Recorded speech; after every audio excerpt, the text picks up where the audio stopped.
Коронавирусот се шири во училиштата. Нови 2 случаи во средно и основно училиште во Кавадарци по досегашните 14 во неколку основни училишта во Скопје. Стравот кај родителите се шири, најмногу поради неизвестноста како ваквиот модел на учење ќе влијае на епидемиолошката состојба со вирусот и дали училиштата се подготвени целосно да ги спроведат протоколите за поголема безбедност. Министерката Царовска смирува, во училиштата немало трансмисија на вирусот, а учениците не се заразиле во училница. Процентот на заразени ученици и наставници е речиси ист.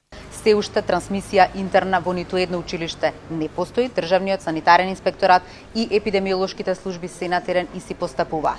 Кои училишта, кои деца или кои наставници се позитивни, знаат и имаат информација надлежните кои што треба да ја имаат истата.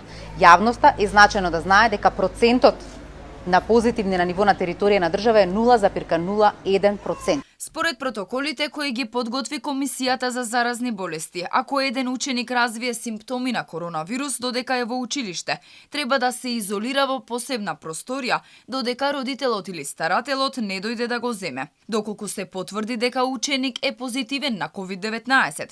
Се известува епидемиолошката служба на Центарот за јавно здравје, која треба да направи анкета и проценка за евентуален ризик врз основа на контактите, пошто се одлучува колку соученици ќе одат во самоизолација.